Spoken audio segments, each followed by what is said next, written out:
En une seule phrase, une fillette de 10 ans a mis fin à une escroquerie de 250 millions de dollars. Dans un penthouse surplombant la ville, un milliardaire chic s'apprêtait à signer un contrat d'une valeur d'un quart de milliard de dollars.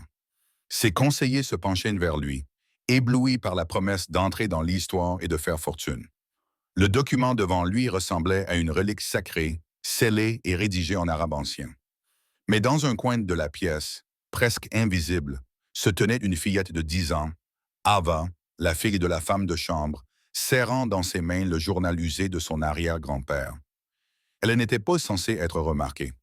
Pourtant, alors que la plume du milliardaire planait au-dessus du contrat, Ava a vu quelque chose que personne d'autre n'avait remarqué. Le genre d'erreur que seul un véritable historien aurait pu repérer. Et lorsqu'elle s'exprima enfin dans un arabe parfait, toute la pièce se figea. C'est un faux. Ses petites mains connaissaient le toucher des vieux livres, pas celui de l'argent poli. Ava, 10 ans, se tenait tranquillement dans un coin, tel un fantôme dans une pièce remplie de géants. Sa mère lui avait dit d'être invisible, et elle faisait de son mieux. L'appartement terrasse semblait appartenir à un autre monde. Il surplombait la ville comme un château de verre dans les nuages. En bas, les rues étaient un enchevêtrement de taxis jaunes et de vies pressées. Ici, l'air était calme et sentait le polish au citron et le cuir coûteux. La mère d'Ava, Helen, se déplaçait dans la pièce avec un calme acquis par l'habitude. Elle remplissait les verres et d'eau provenant de bouteilles qui coûtaient plus cher que leur course hebdomadaire. Son visage était un masque soigneusement étudié de politesse, mais Ava pouvait voir l'inquiétude dans ses yeux. Les mains d'Helen, d'habitude si fermes, tremblaient légèrement lorsqu'elle posait un dessous de verre sur une table en marbre.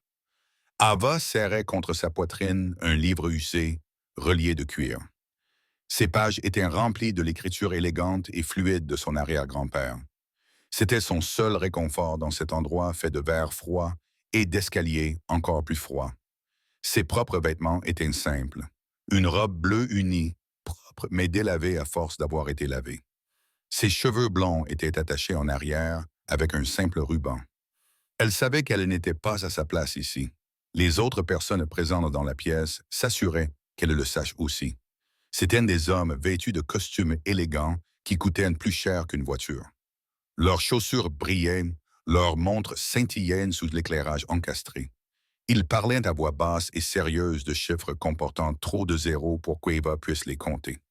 Leur hôte était Chic Tarkal. C'était un homme âgé, avec une barbe grise taillée et des yeux qui semblaient refléter une profonde tristesse. Il était assis dans un grand fauteuil en cuir et regardait l'horizon de la ville. Il n'avait pas souri une seule fois. Il était entouré de conseillers, mais semblait seul. C'était un homme qui inspirait le respect, mais aujourd'hui, il avait l'air d'un homme portant un lourd fardeau. La raison de cette réunion franchit bientôt la porte. Il s'appelait M. Alastair Finch. Il était grand et beau, avec des cheveux argentés et un sourire qui semblait trop éclatant pour être réel. Il portait une élégante mallette en cuir et se déplaçait comme s'il était le maître de la pièce. Il salua le groupe d'une voix grave et assurée. Mais lorsque son regard se posa sur Helen, puis sur Ava, son sourire se crispa. Il devint acéré et désagréable. « Mon ami, commença M. Finch d'une voix douce comme de la soie. Je suppose que les préparatifs sont en ordre. Il fit un geste vague en direction d'Helen sans la regarder, et les distractions ont été réduites au minimum. Helen se raidit. Elle fit un petit signe de tête presque imperceptible et s'avança pour prendre le manteau de M. Finch. Ava se blottit davantage dans le coin, souhaitant que les ombres l'engloutissent tout entière. Le regard du chic se posa un instant sur Ava. Il n'y avait aucune méchanceté dans ses yeux, seulement une profonde lassitude. Il semblait trop fatigué pour corriger l'impolitesse de ses invités. « Tout est prêt, dit Alastair, le chic, d'une voix grave. « Passons à table. » Les hommes se rassemblèrent autour d'une immense table en acajou. Helen continua son travail en silence, servant le café avec des gestes efficaces et discrets. Ava regardait sa mère, le cœur serré. Helen avait 2 emplois depuis le décès du père d'Ava. Ses mains étaient gercées et son visage souvent marqué par la fatigue. Elle faisait tout cela pour qu'Eva ait un toit au-dessus de sa tête et de quoi manger. Elle supportait les regards condescendants et les propos dédaigneux d'hommes comme M. Finch afin qu'Eva puisse avoir une chance d'avoir une vie meilleure. L'un des autres hommes à table, Un jeune associé de M. Finch ricana. Il se pencha vers son collègue et murmura assez fort pour qu'Eva l'entende. Tu peux croire ça? Amener un enfant dans un endroit comme celui-ci. Certaines personnes n'ont aucun sens des convenances. Son ami acquiesça en souriant. Il n'avait probablement pas les moyens de payer une babysitter. C'est une honte ce qu'il laisse en entrée de nos jours. Ces mots étaient comme de petits cailloux pointus. Les joues d'Aa brûlaient de honte. Elle voulait courir se cacher derrière le tablier de sa mère, mais elle resta immobile. Elle se souvint des paroles de son arrière-grand-père qu'elle avait lues dans son journal le matin même. La dignité est une forteresse, petite étoile. Ne laisse pas les paroles des petits hommes en franchir les murs. Elle se redressa donc, le menton haut, les doigts effleurant les lettres dorées effacées de son livre. La réunion commença. M. Finch ouvrit sa maillette avec emphase. Il parla d'investissement, d'opportunités historiques, de profits qui se répercuteraient sur des générations. Sa voix était envoûtante. Il peignait des images avec ses mots, celles du sable du désert se transformant en or, celles de terres anciennes recelant de nouveaux trésors. Les hommes assis à la table se penchèrent en avant, les yeux brillants de cupidité. Même le chic fatigué semblait se redresser, une lueur d'espoir dans les yeux. Puis vint le clou de la présentation. M. Finch sortit un long étui cylindrique. Il le manipula avec un soin extrême, comme s'il contenait une relique sacrée. « Messieurs, dit-il d'une voix dramatiquement feutrée, voici la clé de notre avenir commun. » Il ouvrit l'étui et, à l'aide de gants blancs, déroula une longue feuille de parchemin jauni. Elle était couverte d'une magnifique calligraphie arabe complexe. Au bas du document se trouvait un lourd sceau de serre, d'un rouge profond qui contrastait avec le document vieilli. M. Finch annonça qu'il s'agissait de l'acte de propriété original, accordé par les ancêtres de notre hôte estimé, Chicktar. Il accordait la propriété incontestée de l'oasis d'alors et de tous les droits miniers qui s'y trouvaient. Une ressource inexploitée d'une valeur estimée à 250 millions de dollars. Un murmure collectif parcourut la pièce. Les hommes regardèrent le document avec révérence. Le chic se pencha en avant, les yeux fixés sur le parchemin. C'était un morceau de l'histoire de sa famille, un lien avec son passé et une promesse pour son avenir. Helen débarrassait les tasses de café vides d'une table d'appoint près de l'endroit où se tenait Eva. En passant, l'un des investisseurs, un homme portant une grosse bague clinquante, lui fit signe de la main avec dédain. « Faites attention, madame, ce document vaut plus que toute votre vie. » Helen sursauta comme si elle avait été frappée. Elle acquiesça rapidement, le visage pâle, et se retira vers la cuisine. Eva la regarda s'éloigner, un feu ardent de colère montant dans sa petite poitrine. Elle regarda à nouveau la table où se trouvaient les hommes arrogants, M. Finch souriant. Puis elle regarda le document de l'autre côté de la pièce. Ce n'était qu'un vieux morceau de papier, mais quelque chose lui semblait anormal. Eva avait passé des centaines d'heures à étudier les livres et les journaux de son arrière-grand-père. Il avait été historien, linguiste, un homme qui aimait le passé. Il lui avait appris à voir les histoires que racontaient les objets. Il lui avait appris à reconnaître le papier et l'encre, les écritures et les sceaux. Elle plissa les yeux. Le parchemin était trop parfait, trop uniforme dans son jaunissement. Les vieux parchemins, les véritables vellums, présentaient souvent des imperfections, des zones plus fines là où la peau de l'animal avait été grattée. Même à cette distance, l'encre semblait trop noire, trop nette. L'encre ferro-gallique ancienne s'estompait dans un brun doux et rongeait souvent le papier au fil des siècles, laissant un léger halo. Cette encre restait à la surface, et le seau, quelque chose dans le seau n'allait pas. Le chic cherchait un stylo plaqué or très coûteux. Le contrat était à côté de l'acte, attendant sa signature. Des millions de dollars étaient sur le point de changer de main sur la base de ce morceau de parchemin. Une boule d'angoisse se forma dans l'estomac d'A.A. Ils étaient tous en train de se faire avoir. Le sourire de M. Finch était celui d'un prédateur qui avait acculé sa proie. Helen revint dans la pièce avec une cafetière pleine. Elle s'approcha de la table, d'un pas hésitant. Elle savait que c'était le moment critique. Tout le monde retenait son souffle. Le seul bruit était le léger grattement de la plume de la machine à écrire qui planait au-dessus du papier. Eva devait faire quelque chose. Mais quoi? Elle n'était qu'une enfant, la fille de la femme de chambre. Il l'avait déjà renvoyée, insultée, traitée comme si elle n'était rien. Qui l'écouterait?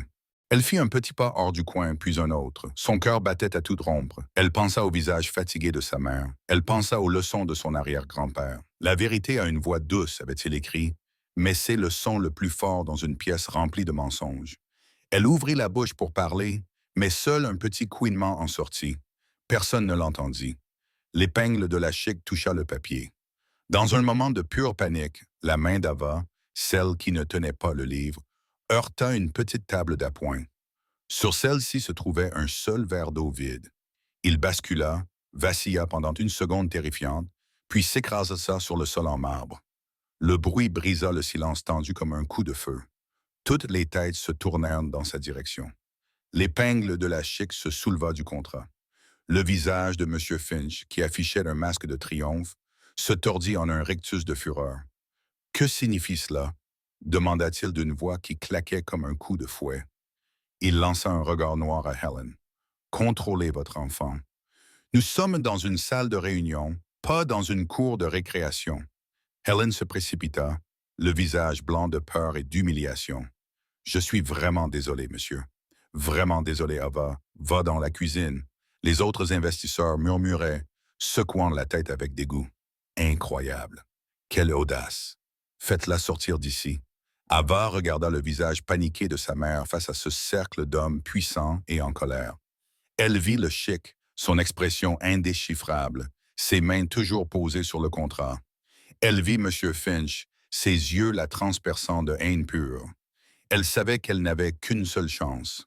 Un instant avant qu'il ne la jette dehors, elle prit une profonde inspiration. Elle ne regarda pas sa mère. Elle regarda directement Sheikh Tariq Al-Jamil. Puis, d'une voix étonnamment claire et posée, elle prit la parole. Elle ne parla pas en anglais. Elle parla dans la belle langue arabe formelle que son grand-père lui avait enseignée, la langue des érudits et des poètes. Les mots flottèrent dans le silence climatisé du penthouse. C'est un faux. La pièce devint complètement, profondément silencieuse. Les investisseurs la regardèrent, bouche bée. Ils ne comprenaient pas les mots, mais ils comprenaient le ton. C'était un ton d'absolue certitude.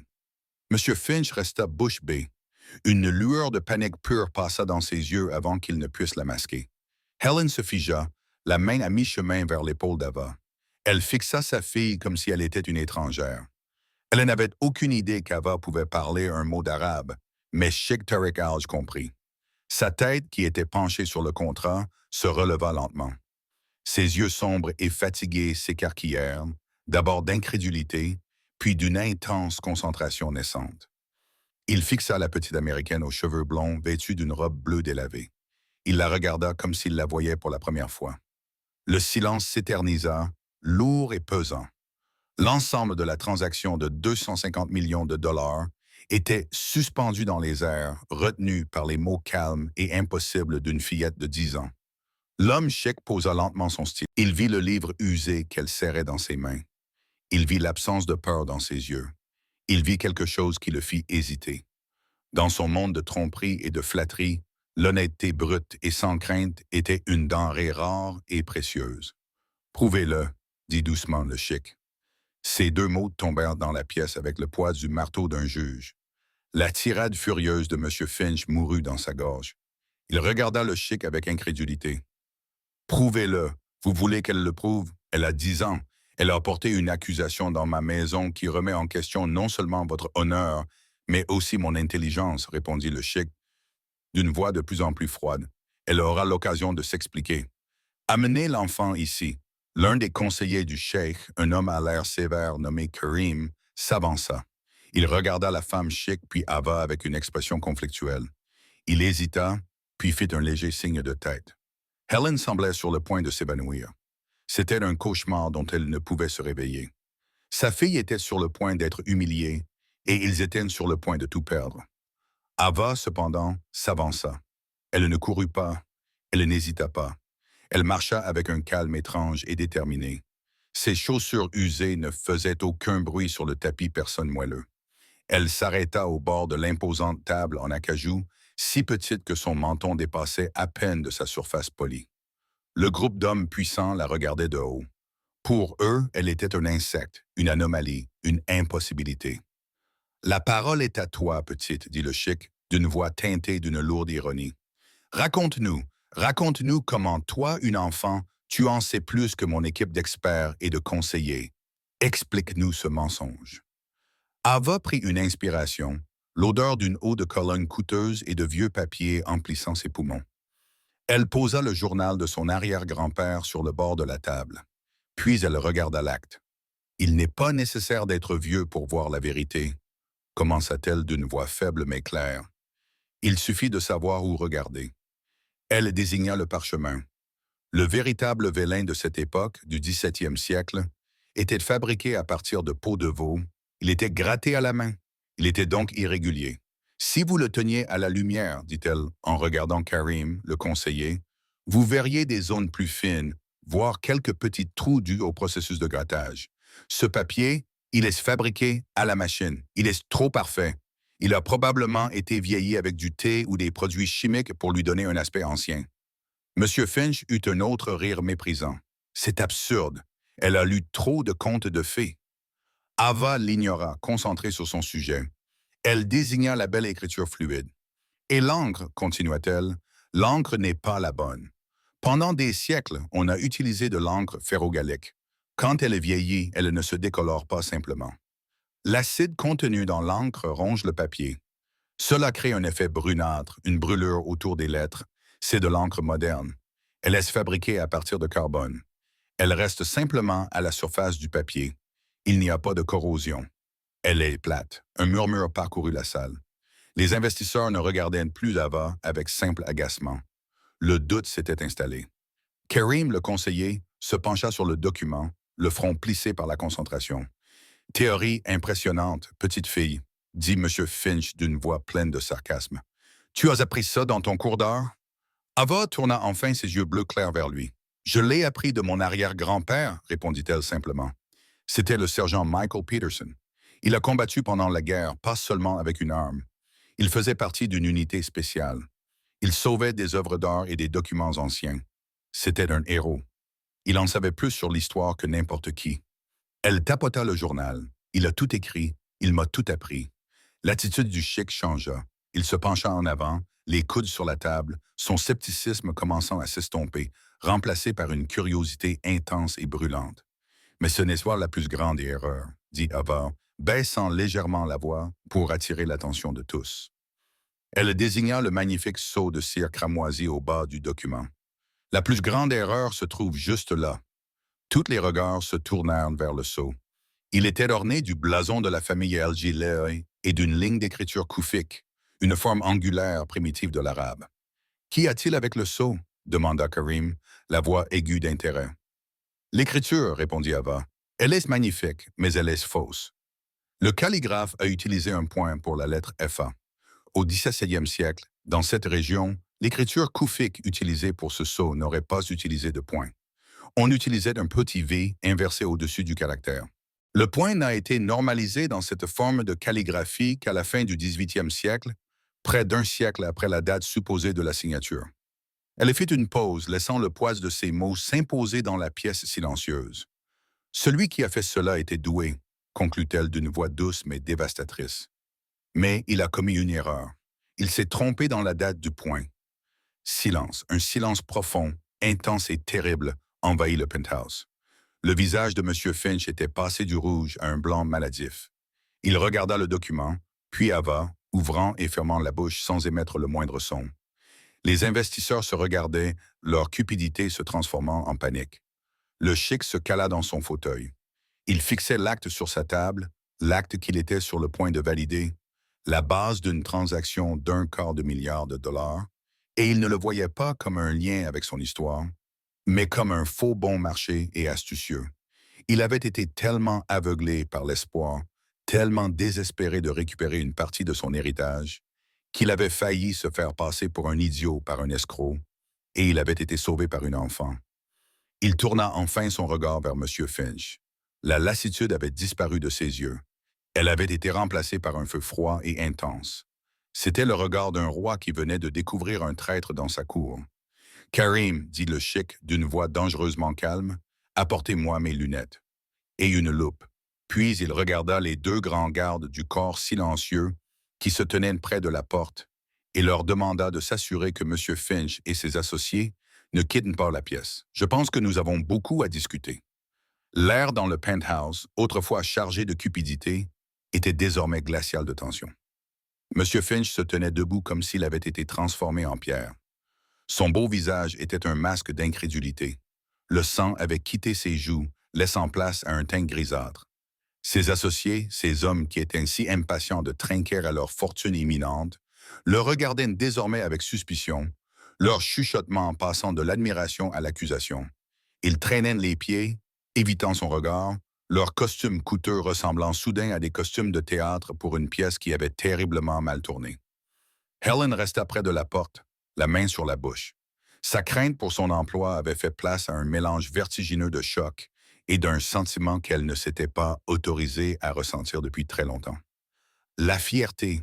Elle regarda sa fille, cette petite fille calme qui venait de tenir tête à une salle remplie d'hommes puissants, et ne vit pas une enfant, mais un héritage. Elle vit son propre grand-père, Michael Peterson, un homme qui avait été doux et gentil, mais qui possédait une volonté de fer et un dévouement inébranlable à la vérité. Helen avait pensé que ces jours-là, ces histoires, ne faisaient une partie que du passé tranquille de leur famille. Elle n'aurait jamais imaginé qu'il ressurgirait avec une telle force dans l'appartement terrasse d'un milliardaire. Karim, le conseiller du chic, revint avec une paire de lunettes de lecture délicates à monture dorée et une lourde loupe en laiton. Il les posa sur la table devant le chic avec le respect d'un greffier présentant des preuves au tribunal. Le chic prit les lunettes et les posa sur son nez. Il prit la loupe, dont la lentille reflétait la lumière, et se pencha sur l'acte frauduleux. La pièce était si silencieuse que le léger grattement de la loupe en laiton sur la table en acajou résonna comme un rugissement. Il examina d'abord le parchemin, comme Ava l'avait décrit. Il passa un doigt ganté sur sa surface. Son expression resta neutre, mais un muscle de sa mâchoire se contracta. Il déplaça la loupe vers la calligraphie, suivant les lignes d'encre. Puis il passa un long moment sur le sceau. Ses yeux sombres se plissèrent dans une intense concentration. Monsieur Finch finit par craquer. « C'est absurde, balbutia-t-il d'une voix faible et tremblante. C'est du cirque, Tarek. Vous ne pouvez pas croire la parole d'une petite fille plutôt qu'un document vérifié par mes experts. » Le chic ne leva pas les yeux. Il continua son examen, son silence plus accablant que n'importe quelle accusation. « Mes experts sont les meilleurs au monde. » Finch insista, sa voix devenant plus forte, plus désespérée. « Ils ont authentifié des artefacts pour des musées, pour des maisons de vente aux enchères. C'est une insulte pour eux, une insulte pour moi. » L'un de ses associés, un homme corpulent nommé George, s'éloigna de lui. « Vos experts, Alistair, » dit George d'une voix basse et froide. « C'est vous qui avez trouvé ce document. Vous nous l'avez apporté. Vous avez garanti son authenticité. » L'accusation implicite flottait dans l'air. Les autres investisseurs s'écartèrent, créant un espace visible autour de Finch, l'isolant. Le chic se redressa enfin. Il retira ses lunettes de lecture et les posa soigneusement sur la table. Il regarda Karim. « Appelez le professeur Alahim, ordonna-t-il, le responsable des antiquités à l'université. Dites-lui que j'ai besoin de son aide immédiate. Utilisez la liaison vidéo sécurisée. » Karim acquiesça et quitta rapidement la pièce en silence. Le chic reporta alors toute son attention sur Ava. La dureté de son regard s'adoucit lorsqu'il la regarda.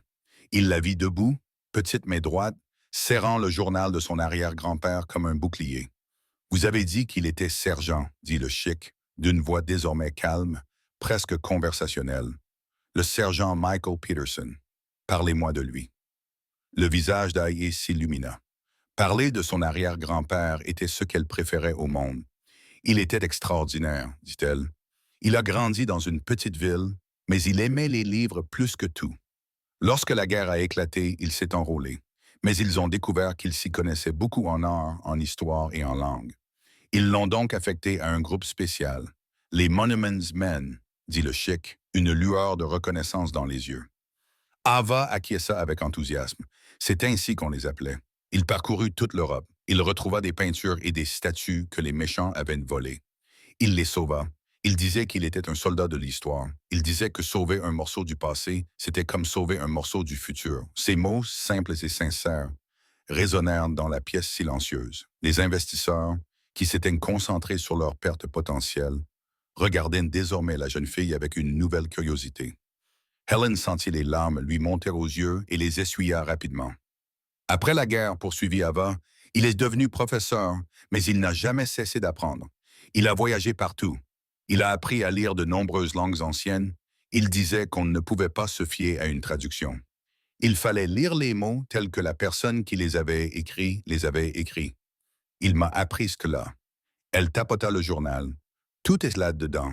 Ses notes, ses dessins. Il m'a montré comment repérer un faux. Il disait, « La plupart des faussaires sont intelligents, mais ils sont aussi arrogants. Ils oublient toujours un petit détail qui les trahit. La date du point. » La femme chic murmura en regardant le sceau sur le parchemin.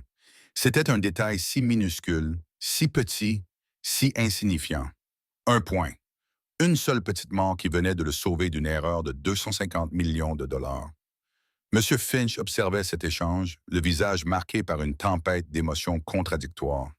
Il voyait son plan si méticuleusement élaboré s'effilocher fil après fil, tout cela à cause de l'histoire d'une enfant sur son arrière-grand-père décédé. L'injustice de la situation était exaspérante. Des histoires touchantes, ricana Finch, essayant de reprendre le contrôle. Mais ce ne sont que des histoires. Nous parlons d'un document juridiquement contraignant. Nous parlons d'affaires, pas d'histoires pour endormir les enfants tirés d'une guerre qui a pris fin il y a 14 ans. L'homme chic leva la main, le réduisant au silence sans même le regarder. « Nous parlons de vérité, Monsieur Finch, dit-il d'une voix dangereusement douce. C'est un concept qui semble vous être étranger. » À ce moment-là, Karim revint dans la pièce. Il était suivi d'un autre homme du Cher qui roulait un grand écran de télévision. Karim portait un ordinateur portable. Le professeur Al-Fahim est en ligne. « Votre Excellence, annonça-t-il. » L'écran s'alluma. Le visage d'un homme âgé, érudit, à la barbe blanche et aux yeux gentils et intelligents apparut. Il se trouvait dans une bibliothèque entourée d'étagères remplies de vieux livres. « Tard, mon ami, » dit le professeur d'une voix chaleureuse mais professionnelle.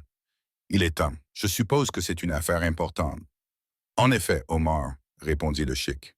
Il fit signe à Karim de positionner la caméra de l'ordinateur portable au-dessus du document. « J'ai besoin que tu regardes quelque chose. » À l'aide de la caméra haute résolution, Karim fit la mise au point sur l'acte. Il balaya lentement le parchemin, zooma sur l'écriture, puis, suivant les instructions du chic, fit une mise au point précise sur le sceau cramoisi. Sur le grand écran, les détails décrits par Ava étaient agrandis pour que tout le monde puisse les voir. La texture parfaite, semblable à celle d'une machine, du papier, l'encre plate et non corrosive, et le sceau. Le professeur Al-Fahim à l'écran se pencha vers sa propre caméra, le front plissé. Il resta silencieux pendant un long moment, caressant sa barbe d'un air pensif. « Eh bien, Omar, » l'incita le chic. Le professeur poussa un soupir, un son doux et las. « Tard, où avez-vous trouvé cela? »« C'est une question que j'examinerai en détail très prochainement, » répondit le chic, jetant un bref regard vers Alistair Finch en sueur. « D'abord, dites-moi ce que vous voyez. »« Je vois un faux très compétent, très ambitieux, » dit le professeur sans détour. « L'artiste est doué. Je lui accorde cela. La calligraphie est une belle imitation du style Diwanî de l'époque. Mais c'est une imitation et une imitation imparfaite. Parlez-moi des imperfections, dit le chic, le regard fixé sur M. Finch. L'encre est la plus évidente, bien sûr, expliqua le professeur, d'une voix de conférencier. Comme vous le savez, l'encre ferrogallique s'oxyde avec le temps. Elle brûle la page. Il s'agit ici d'une encre pigmentée moderne, mais l'erreur la plus amateur se trouve dans le sceau.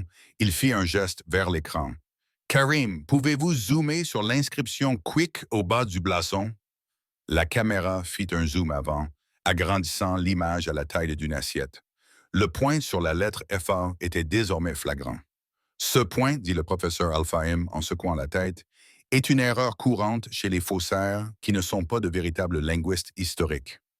Ce signe diacritique particulier, le point ou nuka, n'était pas utilisé dans l'écriture Québec officielle sur les sceaux de la région de votre famille avant la fin du XVIIIe siècle, probablement après les réformes influencées par la cour ottomane. Dans les années 680, époque à laquelle ce document prétend remonter, Le caractère n'aurait pas été pointé ou aurait utilisé un marqueur phonétique entièrement différent. C'est un anachronisme, minime mais indéniable, comme trouver une fermeture éclair sur une armure médiévale. Il marqua une pause, puis ajouta: celui qui a fabriqué ce document, mon ami, est un bon artiste, mais un piètre historien. Il s'agit sans aucun doute d'un faux. Les derniers mots du professeur résonnèrent dans la pièce.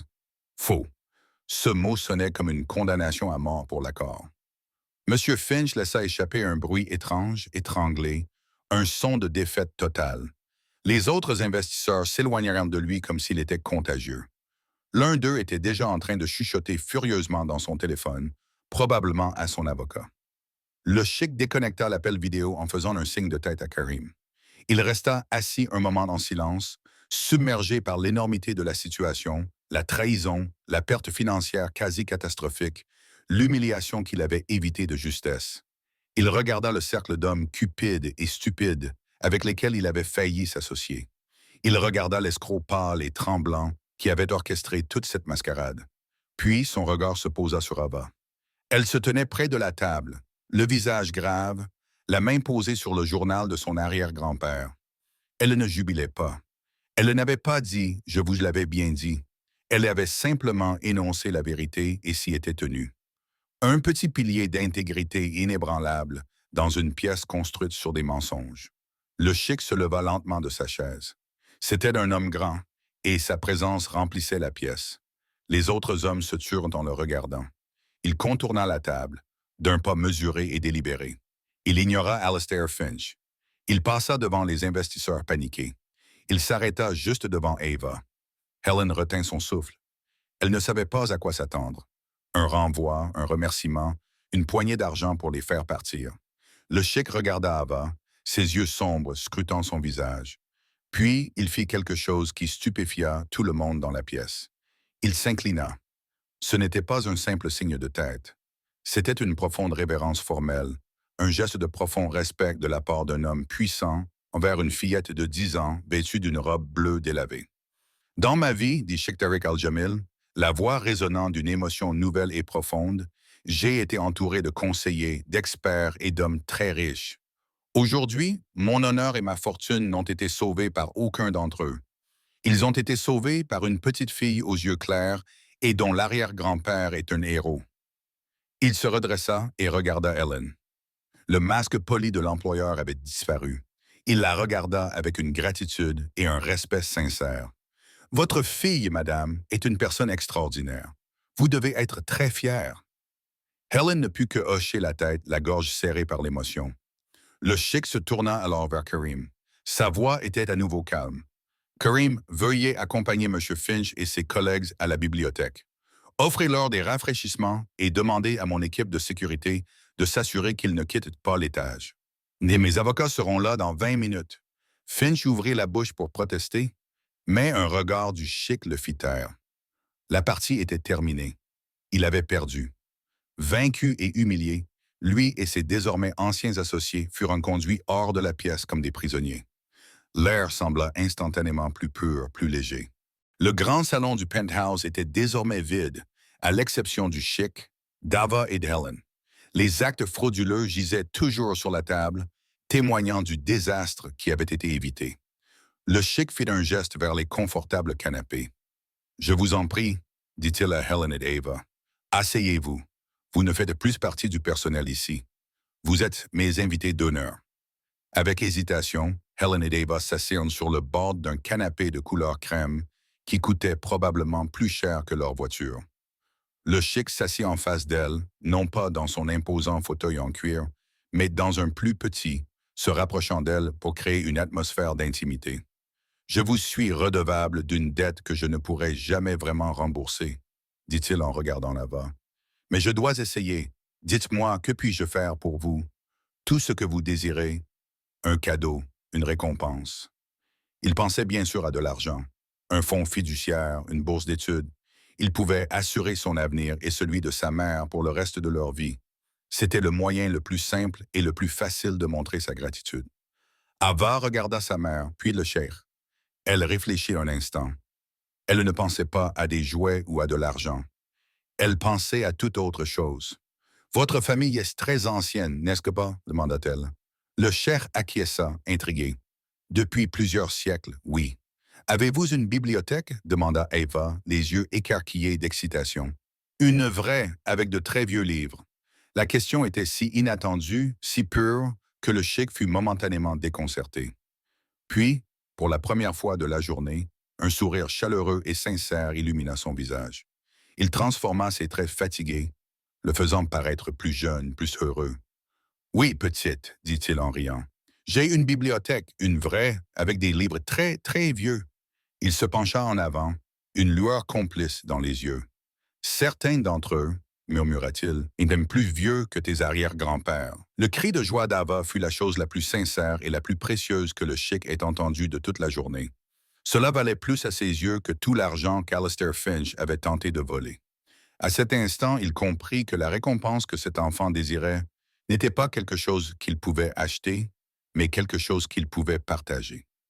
La connaissance, l'histoire, tout ce que son arrière-grand-père lui avait appris à chérir. C'était une dette d'honneur qui ne serait pas payée avec de l'or, mais avec le bruissement des pages anciennes. Le cheikh ne les conduisit pas dans une autre partie du penthouse, mais vers un ascenseur privé qu'Ava n'avait pas remarqué auparavant, dissimulé derrière un mur lambrissé qui semblait faire partie intégrante du décor. Les portes s'ouvrirent dans un léger sifflement, révélant un intérieur en bois sombre, poli et baigné d'une douce lumière dorée. Alors qu'ils descendaient, un léger bourdonnement remplaça le bruit lointain de la ville. Ils avaient l'impression de quitter le monde moderne pour s'enfoncer dans quelque chose de plus ancien et de plus calme. Mon appartement est destiné aux affaires, expliqua le cheikh, sa voix plus douce dans cet espace confiné, pour des réunions avec des hommes comme Alistair Finch. Mais ma maison, ma bibliothèque, c'est pour l'âme. Les portes de l'ascenseur s'ouvrirent directement sur la plus magnifique pièce qu'Eva ait jamais vue. Ce n'était pas une pièce. C'était un sanctuaire. Haut de 2 étages, avec des murs recouverts de livres du sol au plafond, des étagères en bois sombre débordant de volumes reliés en cuir, dont les dos brillaient de feuilles d'or dans la lumière ambiante chaleureuse. Un escalier en colimaçon en fer noir et ouvragé s'enroulait jusqu'à une galerie au 2e étage qui faisait le tour de toute la pièce. Au centre de l'espace, sur un grand tapis persan finement tissé, se trouvaient plusieurs fauteuils en cuir profond et des tables basses invitant à la contemplation tranquille. L'air sentait le vieux papier, le cuir et la cire d'abeille, un parfum qu'Ava associait au bureau de son arrière-grand-père. Un parfum qui lui rappelait son foyer. Eva resta figée sur le seuil, les yeux bleus écarquillés d'émerveillement, qui éclipsait tout ce qu'elle avait vu ce jour-là. Le château de verre du penthouse était impressionnant, mais ceci était magique. C'était une chambre au trésor bien plus précieuse que celle que M. Finch avait essayé de vendre. Helen aussi était sans voix. Elle avait passé sa vie à nettoyer les espaces stériles et impersonnels des riches. Elle n'avait jamais été invitée au cœur d'un tel endroit, une pièce qui ne parlait pas d'argent, mais de passion et d'histoire. Le cheikh observait Eva, un sourire aux lèvres. Sa réaction était la forme la plus pure d'éloge que la pièce ait jamais reçue. « Allez-y, dit-il doucement, ça ne mord pas. » Eva fit d'un pas hésitant en avant, ses doigts effleurant légèrement le dos du livre le plus proche. Elle pencha la tête pour lire le titre, ses lèvres bougeant silencieusement. Elle était en présence de la grandeur, de milliers d'histoires et d'une vie entière de connaissances, et elle la traitait avec le respect d'une véritable croyante. « C'est plus que je n'aurais jamais imaginé, » murmura-t-elle, la voix remplie d'admiration. « C'est mon père qui a commencé la collection, » dit l'homme cheikh en entrant lentement dans la pièce, « et son père avant lui. Je l'ai enrichi au fil des ans. C'est mon seul véritable plaisir. » Il désigna une grande vitrine en verre au centre de la pièce. Certaines des pièces les plus anciennes se trouvent ici. Ava et Helen le suivirent. À l'intérieur de la vitrine, reposant sur du velours sombre, se trouvaient des artefacts anciens. Une tablette d'argile couverte d'une écriture en forme de kunya, un fragment d'un rouleau égyptien tiré du livre des morts et plusieurs manuscrits magnifiquement enluminés datant de l'âge d'or de l'islam. Ava fixait un Coran du Xe siècle, dont les pages étaient décorées de feuilles d'or et de lapis lazuli. La calligraphie était à couper le souffle. « C'est magnifique, dit-elle. « C'est l'œuvre d'un véritable artiste, répondit le cheikh, d'une voix pleine de sens. Quelqu'un qui comprenait l'histoire, qui respectait les matériaux, et non un charlatan à la recherche d'un profit rapide. L'ombre de la trahison de M. Finch planait toujours, mais ici, dans cette pièce, elle semblait perdre de son pouvoir, atténuée par le poids de l'histoire authentique. Il se tourna vers Helen. Madame Peterson, dit-il, utilisant son nom avec un respect tout à fait nouveau. Votre fille a un don remarquable, un don hérité, semble-t-il, d'un homme remarquable. Helen retrouva sa voix, bien qu'elle fût chargée d'émotion. Mon grand-père était juste un homme tranquille. Il aimait ses livres. Je n'aurais jamais pensé. Ces mots s'évanouirent. Elle regarda Ava, qui suivait maintenant des yeux les lignes de la tablette en forme de cugna, le front plissé par la concentration. Comment avait-elle pu ne pas voir la profondeur de l'héritage qu'il avait transmis à sa fille?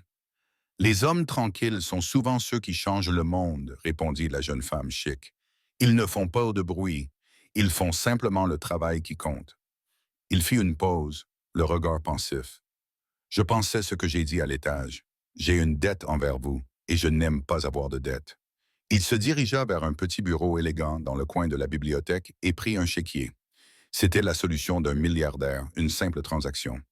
Helen sentit son estomac se nouer. Elle appréciait le geste. Vraiment. L'argent allait changer leur vie. Cela signifierait la fin des soucis constants, du deuxième emploi et de la peur de prendre du retard. Mais d'une certaine manière, cela semblait insuffisant. Cela ressemblait à un paiement pour un service rendu. Et ce qu'Eva avait fait était bien plus que cela.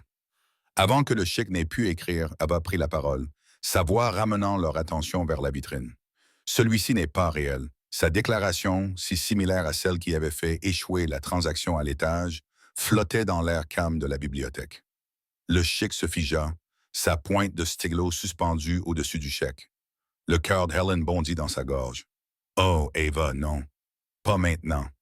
Ne tente pas, le diable. Le chic posa lentement le chéquier et retourna vers la vitrine. Son visage était indéchiffrable. Qu'avez-vous dit? Ava désigna un petit poignard d'apparence simple avec un manche orné de pierres précieuses posé à côté d'une collection de pièces de monnaie anciennes. Celui-là, dit-elle, le poignard ne date pas de la même époque que les pièces. Le chic fixa le poignard. Il appartenait à sa famille depuis des générations. C'était censé être une relique d'un lointain ancêtre, un poète guerrier du XIIe siècle. C'était l'un de ses biens les plus précieux. Cette dague appartient à ma famille depuis 300 ans, dit-il d'une voix neutre. Elle a été authentifiée par le British Museum en 1958. Ava ne broncha pas. Ils se sont trompés, dit-elle avec la même certitude simple qu'auparavant. Elle leva les yeux vers lui. Son expression n'était pas arrogante, mais bienveillante. C'est le travail du métal sur la poignée, la filigrane. Ce style n'a été utilisé dans cette région que beaucoup plus tard, probablement pendant la période ottomane. Elle semble plus ancienne parce que la lame est ancienne. La lame date réellement du XIIe siècle, mais quelqu'un a probablement trouvé la lame et ajouté le manche fantaisie au XVIe ou XVIIe siècle pour la rendre plus précieuse. Elle baissa les yeux vers le journal de son arrière-grand-père qu'elle avait posé sur le bord de la vitrine. Elle semblait rassembler son courage. Mon arrière-grand-père a écrit à ce sujet. Il appelait cela des mariages.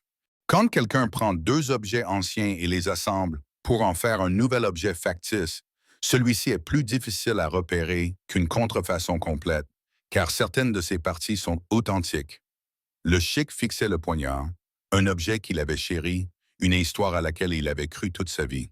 Il l'avait montré à des érudits, à des historiens, à des collectionneurs. Personne ne l'avait jamais remis en question. À présent, cette fillette de 10 ans le disséquait avec la précision désinvolte d'un chirurgien chevronné. Il ressentit une douleur soudaine et aiguë, non pas de colère, mais d'autre chose, un sentiment d'être démasqué. Dans quelle mesure ce qu'il croyait réel était-il en fait une histoire soigneusement construite? L'acte de Finch était un mensonge. Ce poignard était-il aussi un mensonge? Au lieu de se mettre en colère, il ressentit un étrange sentiment de libération. Ava ne se contentait pas de dénoncer les faux. Elle révélait la vérité. Et la vérité qu'il commençait à comprendre avait plus de valeur que n'importe quel artefact, n'importe quelle histoire, n'importe quelle somme d'argent. Il expira longuement et lentement, puis, à la grande stupéfaction d'Helen, il se mit à rire. Ce n'était pas un petit rire. C'était un rire profond et chaleureux qui résonna dans la vaste bibliothèque, un son d'amusement sincère et sans contrainte. En un après-midi, dit-il en essuyant une larme de joie, vous m'avez fait perdre $250 millions dans une transaction frauduleuse et vous avez brisé l'un des mythes familiaux qui m'étaient les plus chers. Vous, petite fille, êtes l'invitée la plus chère et la plus précieuse que j'ai jamais eue. Il regarda le visage sérieux d'A.A., puis celui, terrifié, d'Ellen, et son rire se transforma en un sourire chaleureux. Ne vous inquiétez pas, Madame Peterson. Votre fille n'a pas d'ennui. Elle est la révélation. Il se retourna vers son bureau, mais il ne prit pas le chéquier. Il le repoussa. L'idée de simplement leur donner de l'argent lui semblait désormais grossière, presque insultante. C'était ce qu'Alistair Finch aurait fait. C'était le langage des transactions, pas celui de la gratitude. Ava méritait mieux. Son don méritait mieux. J'ai une proposition à vous faire, dit-il, son ton passant de l'amusement à la gravité. Pour vous deux, dit-il en regardant Helen, je voudrais vous offrir un poste, mais pas celui de femme de ménage. J'ai besoin d'un conservateur pour cette collection. Quelqu'un pour la gérer, faire des recherches, en prendre soin. Mais je ne veux pas d'un universitaire traditionnel. Je veux quelqu'un d'intègre, quelqu'un qui comprend la valeur de la vérité. Il fit une pause. Je crois que cette personne, c'est vous. Vous avez élevé cet enfant remarquable. Vous portez l'héritage du sergent Michael Peterson. Je vous verserai un salaire généreux et je vous fournirai un logement ici, dans le bâtiment. Helen était tellement stupéfaite qu'elle ne pouvait pas parler. Une conservatrice, un logement. C'était un monde à 1000 lieues du nettoyage des sols et des soucis de loyer. C'était une vie dont elle n'avait jamais osé rêver. Puis le chic se tourna vers Eva. Et pour vous, jeune fille, mon offre est différente. Je ne veux pas vous donner une récompense. Je veux vous donner une responsabilité. Il balaya du regard toute la bibliothèque. Ce sera votre salle de classe et votre terrain de jeu. Je veux que vous étudiez chaque livre, chaque artefact de cette collection. Je veux que vous trouviez les mariages. Je veux que vous trouviez les faux. Je veux que vous m'aidiez à séparer la vérité du mensonge. Ses yeux brillaient à l'idée de ce nouveau projet, de cette nouvelle passion. Nous allons constituer une nouvelle collection basée non pas sur des sentiments et des histoires, mais sur des vérités vérifiables. Nous allons créer une fondation au nom de votre arrière-grand-père. La fondation Sgt. Michael Peterson pour l'intégrité historique. Elle financera la recherche. Elle dénoncera les contrefaçons. Elle apprendra aux autres à voir le monde avec vos yeux. Il se pencha en avant, la voix pleine d'une énergie sincère et convaincante. Je vous donnerai toutes les ressources dont vous avez besoin. Des tuteurs, l'accès à des experts, des voyages quand vous serez plus âgé. En échange, vous serez mon arme secrète, mon détecteur de vérité personnelle. Qu'en dites-vous? Ava était sans voix. Être libre dans cette bibliothèque, se voir confier la tâche d'en résoudre les mystères, était la plus grande aventure qu'elle puisse imaginer. Ce n'était pas un cadeau en argent qui serait dépensé et disparaîtrait. C'était un cadeau qui lui donnait un but. Elle regarda sa mère. Le visage d'Ellen était empreint d'incrédulité et d'une joie naissante. Les rides d'inquiétude qui semblaient gravées de façon permanente autour de ses yeux avaient disparu, remplacées par l'éclat de larmes de bonheur contenu. Elle fit un signe de tête à Ava, une permission silencieuse, une compréhension partagée que leur vie venait d'être irrévocablement changée. Ava se retourna vers la femme chic. Elle ne sauta pas de joie et ne poussa pas de cri de joie. Elle se redressa simplement un peu, le visage solennel. Elle tendit la main, non pas comme une enfant, mais comme une partenaire à part entière sellant un accord. « D'accord, dit-elle d'une voix claire et assurée. « C'est d'accord, mais j'ai une condition, dit le chic, amusé et intrigué, en prenant sa petite main dans la sienne. « Dites-moi, je veux commencer, dit Ava, les yeux rivés sur la vitrine.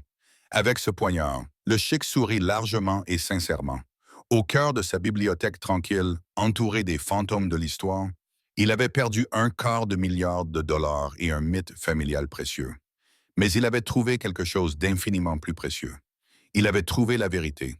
Et celle-ci s'était présentée sous la forme d'une fillette de 10 ans aux cheveux blonds, vêtue d'une robe bleue délavée, dont l'arrière-grand-père était un héros. Il savait que la véritable histoire ne faisait que commencer. Les jours qui suivirent furent un tourbillon de changements pour Ava et Helen. Elles quittèrent leur petit appartement exigu avec sa plomberie bruyante et sa vue sur un mur de briques. Leur nouvelle maison était une résidence spacieuse et lumineuse, située à un étage inférieur de l'immeuble des Chics. Elle était équipée d'un mobilier confortable, d'une cuisine moderne et, surtout pour Ava, d'un mur entier de bibliothèques vides et attendant d'être remplies. Pour la première fois depuis des années, Helen n'avait plus besoin de se précipiter vers son deuxième emploi de femme de ménage dans des bureaux tard le soir. Qu'elle pouvait préparer le dîner pour Ava, l'aider à faire ses devoirs et s'asseoir avec elle le soir pour discuter. L'anxiété constante qui l'avait accompagnée pendant si longtemps commença à s'estomper, remplacée par un sentiment de paix et de sécurité. Helen commença son nouveau rôle de conservatrice avec une diligence et une passion qui la surprirent elle-même. Le Chic lui a fourni des ressources, la mettant en relation avec des experts de musées et d'universités. Elle a commencé par le poignard, en le faisant envoyer à un spécialiste en métallurgie historique. Le rapport est revenu quelques semaines plus tard, confirmant le diagnostic étonnant d'Ava. Une lame authentique en acier de Damas du XIIe siècle, habilement montée sur une poignée de style ottoman du XVIe siècle. Un objet magnifique et précieux en soi, mais un mariage, comme l'avait dit Ava. C'était la première découverte officielle de la collection, la première vérité récupérée à partir d'un mensonge. Helen découvrit que les compétences qu'elle avait acquises en tant que domestique, son souci du détail, son organisation méticuleuse, sa nature calme et observatrice, convenaient parfaitement au monde de la conservation. Elle catalogua chaque livre, chaque artefact, d'une écriture soignée et précise dans les nouveaux registres. Helen n'était plus invisible. Elle était désormais la gardienne de l'histoire, la partenaire de la nouvelle mission vitale de la Chic. Pendant ce temps, la vie d'Ava se transformait en une grande aventure. Après sa journée d'école habituelle, elle prenait l'ascenseur privé pour descendre à la bibliothèque, qu'elle appelait désormais la voûte de la vérité. Le Chic avait des tuteurs qui l'attendaient, une femme âgée et douce qui lui enseignait le latin et le grec ancien, et un jeune étudiant diplômé enthousiaste qui lui montrait comment utiliser la technologie de datation au carbone et la fluorescence X pour analyser les artefacts.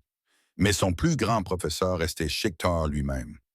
Il la rejoignait à la bibliothèque en fin d'après-midi. Ensemble, ils se penchaient sur des cartes anciennes et des manuscrits poussiéreux. Il ne la traitait pas comme une enfant, mais comme une collègue, l'écoutant attentivement lorsqu'elle soulignait les incohérences d'une carte du 19e siècle de la péninsule arabique ou remettait en question l'origine d'une pièce de monnaie romaine. Elle était infatigable. Sa curiosité était une lumière vive et ardente qui illuminait les coins les plus sombres de la collection. Elle découvrit plusieurs autres contrefaçons, notamment un vase chinois supposé ancien qui s'avéra être une reproduction astucieuse du 20e siècle, ainsi qu'une série de lettres d'un célèbre explorateur qui furent démasquées grâce à la signature chimique moderne présente dans le filigrane du papier. À chaque découverte, le lien entre le vieil homme et la jeune fille se renforçait. Il trouvait en elle une joie et une honnêteté qui lui avaient manqué toute sa vie, à 1000 lieues des flagorneurs et des hommes d'affaires qui l'entouraient habituellement. Elle trouva en lui un mentor qui appréciait son intelligence et cultivait son don unique. Il lui racontait des histoires de son enfance dans le désert, des étoiles si brillantes qu'elles ressemblaient à des diamants éparpillés sur du velours noir. Elle lui racontait des histoires tirées du journal de son arrière-grand-père, de l'émerveillement d'un jeune soldat découvrant l'Europe pour la première fois. Ils formaient un couple improbable, le milliardaire Chic et la fille de la femme de chambre.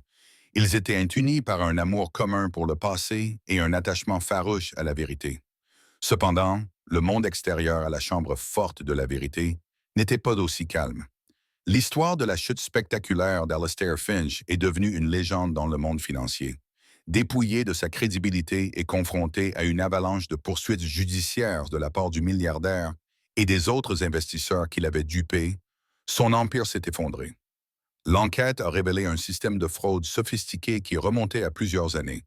Il avait utilisé son charme et sa réputation pour vendre une série de faux à de riches collectionneurs. Le titre foncier était sa tentative la plus audacieuse. Les médias l'ont dépeint comme un maître escroc, un loup en costume sur mesure. Mais pour le milliardaire, cette victoire avait un goût amer. Il n'avait pas seulement été trompé, il avait accepté d'être trompé, aveuglé par sa propre vanité et son désir de retrouver une partie de son passé glorieux. Ava ne lui avait pas seulement sauvé son argent, elle l'avait sauvé de lui-même. Quelques mois après l'incident dans le penthouse, le chic organisa une petite réception privée dans la bibliothèque. Il n'invita pas d'hommes d'affaires ni de politiciens. Il invita des universitaires, des directeurs de musées et quelques collectionneurs d'art honnêtes. Helen se tenait à ses côtés, non plus en tant qu'employée, mais en tant que collègue respecté. Ava était là aussi, dans une nouvelle robe bleue, semblant plus à l'aise dans la grande bibliothèque qu'elle ne l'avait jamais été dans le penthouse stérile. Le chic se tenait devant ses invités et annonçait officiellement la création de la fondation du sergent Michael Peterson pour l'intégrité historique. Pendant trop longtemps, nous avons laissé l'histoire devenir une marchandise, disait-il, la voix résonnant de passion, achetée et vendue par des hommes qui privilégient le profit à la vérité. Nous célébrons les histoires qui nous font nous sentir importants et nous ignorons les faits qui nous remettent en question. Mais l'histoire n'est pas un livre d'histoire. C'est une science. C'est une discipline dont le fondement doit être la vérité. Il parla du sergent Peterson, un homme qu'il n'avait jamais rencontré, mais dont l'héritage façonnait désormais le sien. Il a parlé des héros discrets, des érudits et des conservateurs qui ont accompli le travail lent et patient de mettre au jour le passé, non pas pour la gloire ou la fortune, mais parce qu'ils croyaient que c'était important. Puis il a présenté la première boursière de la Fondation, son étoile guide. Il a appelé Ava à ses côtés. Elle s'est tenue devant la petite foule, sans intimidation, mais avec une confiance tranquille. Elle a brandi le journal de son arrière-grand-père. Mon arrière-grand-père m'a appris que chaque objet raconte une histoire, a-t-elle déclaré d'une voix claire et sincère. Mais certaines histoires sont des mensonges. Il a ajouté, notre travail consiste à écouter attentivement pour faire la différence. En regardant les visages des invités, elle n'a vu ni jugement ni condescendance, mais du respect. Elle n'était plus la fille invisible dans un coin. Elle avait une voix et les gens l'écoutaient enfin. L'histoire s'arrête là, mais c'est aussi là qu'elle commence. Elle commence dans une bibliothèque tranquille où un vieil homme et une jeune fille ont appris ensemble à lire le passé. Elle commence avec une mère qui trouve une nouvelle vie, un nouveau but, ses mains préservant désormais l'histoire au lieu de simplement la nettoyer. C'est une histoire sur les mensonges que nous nous racontons et les vérités qui nous libèrent. Vous avez déjà vécu cela, n'est-ce pas? Vous vous êtes senti petit dans une grande pièce. Vous avez eu une vérité qui brûlait dans vous. Une connaissance que vous saviez être juste alors que le monde autour de vous insistait pour dire qu'elle était fausse. Vous avez vu des gens accorder plus de valeur à des mensonges brillants et coûteux qu'à des faits simples et sans fioriture. Vous avez ressenti la frustration de ne pas être entendu, d'être jugé non pas pour qui vous êtes, mais pour ce que vous semblez être. L'histoire d'Aaron nous rappelle que la voix la plus puissante n'est pas nécessairement la plus forte. Elle doit simplement être la plus vraie. Il s'agit d'avoir le courage de dire cette vérité. Même lorsque votre voix tremble, même lorsque vous affrontez des géants, cette histoire prouve que l'intégrité n'est pas une question d'âge, de richesse ou de statut. C'est un choix. C'est une forteresse. Et ces hommes et ces murs ne peuvent jamais être brisés par les murmures de petits hommes ou par la grande supercherie d'une escroquerie de 250 millions de dollars. Vous n'aviez pas tort de croire en ce que vous saviez. La vérité a toujours été là. Il vous suffisait d'attendre que le monde soit suffisamment calme pour l'entendre. Et c'est là que nous terminerons l'histoire pour l'instant. Chaque fois que je partage l'une de ces histoires, j'espère qu'elle vous donne l'occasion de sortir du quotidien et de vous laisser aller un peu. J'aimerais savoir ce que vous faisiez en l'écoutant. Peut-être vous détendiez-vous après le travail, lors d'une balade nocturne en voiture, ou simplement en vous relaxant. Laissez-moi un petit mot dans les commentaires. Je les lis tous, vraiment. Et si vous voulez être sûr que nos chemins se croisent à nouveau, cliquez sur j'aime et vous abonner fait une énorme différence. Merci d'avoir passé ce moment avec moi.